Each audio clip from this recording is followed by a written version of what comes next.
pessoal, sejam bem-vindos ao meu canal. Para quem não me conhece, eu sou a Fer e no vídeo de hoje nós vamos aprender a construir um workflow automatizado para os nossos projetos no GitHub. Então a gente vai criar um arquivo YAML e vamos descrever o passo a passo para que a nossa aplicação seja buildada e tenha os testes automatizados rodados toda vez que um novo pull request for aberto ou um novo push seja feito na nossa aplicação. Dessa forma a gente consegue garantir a qualidade do nosso software. Então, sem mais delongas, bora pro vídeo.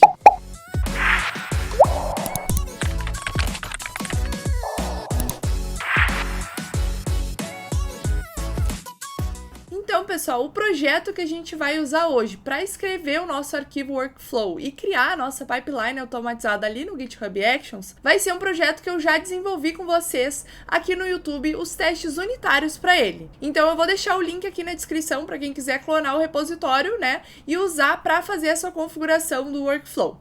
Então, a primeira coisa que a gente vai fazer é rodar o nosso comando de testes unitários. A gente quer garantir que os testes estão rodando corretamente através do comando que está configurado aqui no package.json. Então, o comando que a gente tem para rodar os nossos testes é teste. Então, eu vou rodar npm run test, que eu vou botar para rodar todos os testes unitários.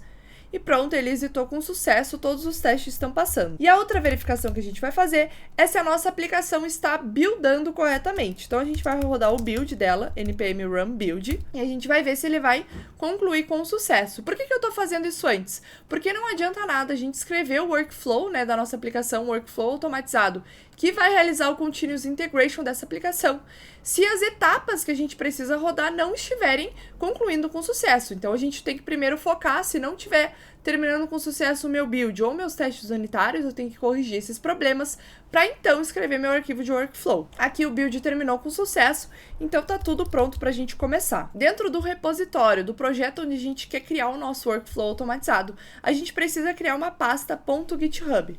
É dessa forma que o GitHub vai identificar onde estão os arquivos que ele precisa rodar. Dentro dessa pasta, eu já tinha ela criado aqui porque eu tinha outros arquivos salvos. Mas dentro dessa pasta, a gente vai criar uma outra pasta chamada Workflows. E aí é dentro desse Workflows que a gente vai colocar os nossos arquivos de workflow para rodar no GitHub Actions. Aqui a gente pode dar o nome que a gente quiser para o arquivo, mas eu vou colocar o nome Workflow, mas aqui poderia ser, por exemplo, Workflow Prod, Workflow Desenvolvimento, Workflow Homologação, enfim, o que vocês quisessem. E a extensão desse arquivo vai ser .yaml. Então, pessoal, a primeira coisa que a gente vai fazer aqui dentro do nosso arquivo workflow.yaml vai ser dar um nome para esse nosso workflow. Então, a gente vai declarar aqui name e eu vou colocar continuous integration, que vai ser o que a gente vai estar fazendo aqui nesse workflow. Aí, a segunda coisa que a gente vai precisar definir vai ser o evento que vai disparar esse workflow. Então, um evento vai ser alguma ação que vai acontecer no nosso repositório do GitHub que vai ser responsável por trigar a execução desse workflow. Esses eventos, por exemplo, podem ser a abertura de um pull request, um push de um novo commit, a abertura de um issue ou alguma outra coisa relacionada ao GitHub. Se a gente quiser que todo pull request trigue esse workflow, eu posso colocar aqui só pull request. Mas se eu quiser que isso aconteça tanto no meu pull request quanto no push de um novo commit, eu posso botar pull request, push, dentro de um array. E aqui eu poderia colocar outras coisas também, como issue comment e várias outras coisas. Mas uma coisa que é legal também da gente saber é que a gente pode especificar para quais casos a gente quer que esse workflow aconteça. Então, não é só um evento que vai trigar esse meu workflow. Eu quero que aconteça o evento e que esse evento atenda algumas condições. Como assim? A gente poderia declarar aqui que eu quero que sempre quando uma pull request for aberta, na branch master, ele triga esse pull request. Nas outras branches eu não quero que ele trigue. Então eu posso colocar assim, pull request, branches, para dizer que eu estou especificando qual as branches que vão entrar nessa condição. E aqui eu boto entre aspas e dentro de um array o nome das branches que eu quero que sejam usadas para esse workflow. Mas aqui no caso, eu não vou especificar nada, eu vou deixar para todo pull request em geral, porque a gente vai usar para testes mesmo. Agora a gente vai declarar os jobs do nosso workflow. O que são os jobs? Os jobs são os passo a passo que esse workflow vai realizar a fim de completar a tarefa ali que a gente quer automatizar. Então, depois que o nosso workflow é trigado, depois que o evento acontece e as condições que a gente especificou foram atendidas, ele vai rodar todos esses jobs aqui. Então, a gente vai fazer assim, jobs, E aí aqui, na próxima linha, a gente vai declarar quais são esses passo a passo que a gente quer que ele execute. Então, para isso, primeiro a gente vai dar um nome para esse meu job. O nome vai ser Continuous Integration também. Aí agora, eu preciso especificar em qual máquina eu quero que esse meu workflow execute, porque aqui a gente vai rodar alguns comandos, né? Então, o GitHub Actions vai separar uma máquina virtual para nós, onde esses comandos vão executar, e a gente precisa especificar qual é o sistema operacional que a gente quer que essa máquina tenha. Então, a gente vai usar a propriedade runs on, e eu vou usar o Ubuntu Latest. Mas a gente poderia usar outra versão do Ubuntu específica, ou Windows, enfim, como você preferir. Mas aqui eu quero que ele pegue o Ubuntu e pegue a última versão para executar esse meu workflow. E agora, por fim, a gente vai definir quais são os passos que estão dentro desse job. Então, a gente vai colocar aqui Steps, e vamos definir todos os passo a passos que devem ser realizados dentro desse job. A primeira coisa que a gente vai fazer dentro desse nosso job vai ser pegar o código, né? Pegar do repositório. Depois a gente vai instalar as dependências e depois a gente vai conseguir rodar aqueles comandos que a gente tinha testado aqui localmente, que vai ser o comando de build e o comando dos testes unitários. Então, primeiro a gente precisa pegar o código desse repositório e baixar ele nessa máquina virtual que o GitHub está usando para rodar nosso workflow. Então, a gente vai fazer isso através da action que o próprio GitHub disponibiliza, que é a action de checkout. O que essa action checkout faz? Ela basicamente faz um git clone do nosso repositório, então pega o código, né, copia para dentro dessa máquina virtual, e ela faz um checkout para branch específica. Então, se a gente abrir um pull request da branch teste 123 para master, ele vai fazer um clone, né, daquela branch teste 123 e vai rodar os comandos ali naquela branch, porque foi a branch que eu tô mexendo, que eu tô alterando e é a que eu quero fazer o merge na master. Pra gente usar essa action, a gente vai fazer assim, a gente vai colocar uses, a gente vai botar actions, barra, a gente vai botar checkout, arroba, e agora a gente vai botar qual a versão da action que a gente quer usar. Eu vou usar a V3 porque hoje é a mais atual dessa action, mas vocês podem usar a V2 também, que vai funcionar tranquilamente. Aí esse foi o primeiro passo, a gente já tem o código, mas agora eu preciso rodar os comandos. Mas vocês viram que a gente rodou os comandos através do NPM, e o NPM faz parte do Node, então a gente precisa instalar o Node nessa nossa máquina virtual.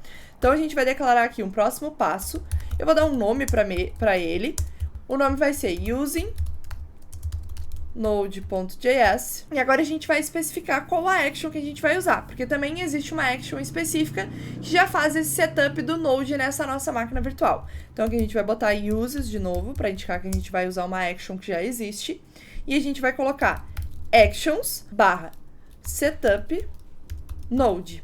E aqui a gente precisa especificar qual a versão da action que a gente quer usar. Eu vou usar aqui a versão 2.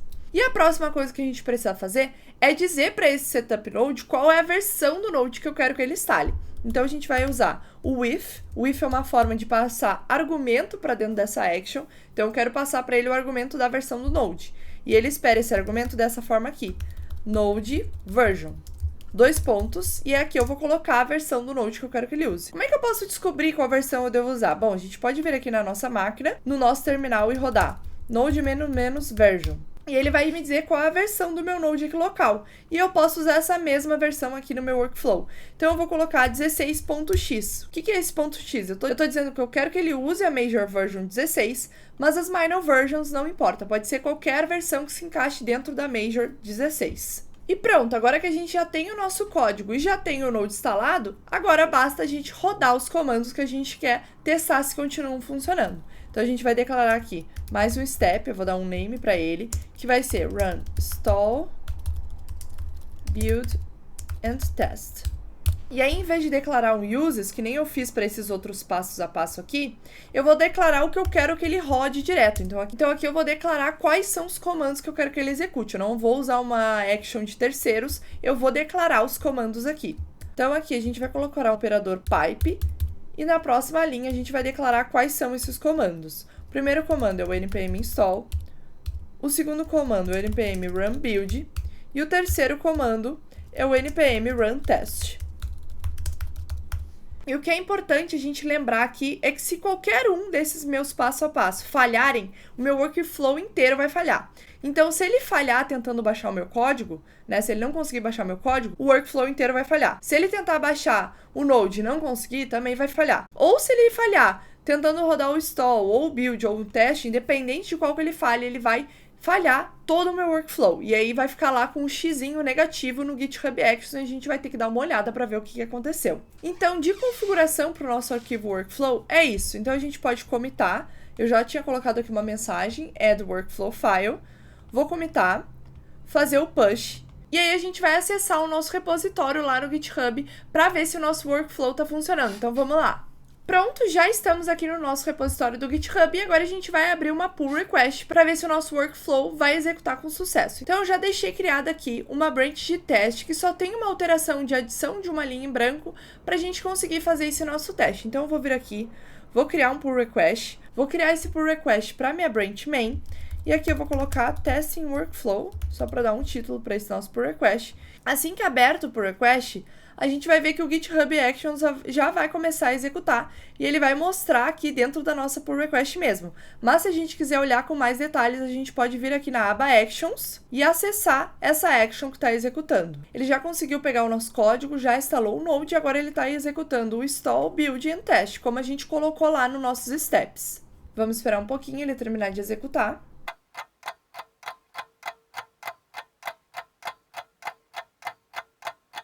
Pronto, o workflow terminou de executar, mas a gente pode ver que ele finalizou com um erro. E eu vou mostrar para vocês o que aconteceu. Eu deixei esse erro acontecer de propósito, porque ele é muito comum, então vamos dar uma olhada mais a fundo. Aqui a gente pode ver que ele concluiu o nosso build sem problemas, não teve nenhum log de erro aqui. Mas ele logou um warning, esse warning é do React. O React está nos dizendo que lá no meu hook do useEffect tem umas dependências que estão faltando no array de dependências. Só que esse warning não é erro nenhum, né? É só um warning do React para a gente conseguir fazer o uso mais correto do hook useEffect. Mas tem algumas ocasiões que a gente pode ignorar esses warnings. Porém, como a gente está rodando aqui um workflow que seria de produção, ele usa por padrão o comportamento de tratar o warning como erro. Então, mesmo que o workflow não tenha lançado nenhum erro, se ele lançou algum warning, ele vai tratar esse warning como erro e vai falhar. Então, a gente pode ver aqui, ó, que nessa linha, a gente vê que ele diz assim, ó, treating warning as errors, because process.env.ci é igual a true. Então, ele está me dizendo que ele está tratando os warnings como erro, porque essa variável CI está como true, porque ele está interpretando que é o Continuous Integration de produção e ele está fazendo esse tratamento. Mas a gente pode mudar isso de duas formas. Ou a gente pode resolver todos os warnings da nossa aplicação, mas quando a nossa aplicação está muito grande, muito complexa ou é muito antiga, volta e meia tem warnings. É quase impossível a gente conseguir matar todos esses warnings. Então, uma outra abordagem que a gente pode fazer é setar essa variável de ambiente, CI, como false. E aí ele vai parar de tratar warnings como erros. Ele só vai quebrar a pipe mesmo quando tiver lançado um erro. Então, vamos fazer isso. Voltando aqui para o nosso código, a gente pode ir lá no nosso package.json e aqui, antes do comando build, a gente vai colocar CI igual a false e a gente vai colocar dois Es comerciais e vai deixar o outro comando de build. A gente vai salvar o arquivo, vamos commitar novamente. Então, aqui eu vou botar um fix changing CI value to false. Comitei, vou fazer o push de novo, agora vamos voltar lá para o GitHub e vamos ver se vai dar certo. Aqui no GitHub eu vou fechar aquela pull request que a gente tinha aberto, para ele conseguir pegar o nosso arquivo de workflow mais atualizado, que a gente acabou de fazer o push. Vou clicar aqui em close pull request, e aqui a gente vai abrir uma nova. Vamos usar a mesma branch, mas criando uma nova pull request para ele trigar o workflow de novo. Então aqui eu vou botar a mesma descrição, testing workflow, criar pull request. Ele já iniciou a execução aqui da nossa action, então vamos ver mais detalhes. E vamos ficar cuidando agora se ele vai concluir com sucesso. Pronto, galera, nosso workflow terminou de executar depois de alguns minutinhos e agora a gente pode ver que ele terminou com sucesso e deixou verdinho aqui. E se a gente entrar na nossa pull request, a gente vai ver agora que ele deixou uma setinha aqui de sucesso e ele está indicando que todos os checks que a gente tinha configurado, né, para essa branch passaram com sucesso. Então, pessoal, chegamos ao fim de mais um vídeo onde a gente aprendeu a configurar um workflow automatizado para os nossos repositórios no GitHub. Então, a gente viu como rodar o build da nossa aplicação, como instalar as dependências, rodar os testes unitários e integrar tudo isso com a abertura de pull requests, push de commits, abertura de issues, etc. Eu espero que vocês tenham gostado e se você gostou, não esquece de se inscrever aqui no canal e deixar seu like e me acompanhar para mais conteúdos de programação e tecnologia.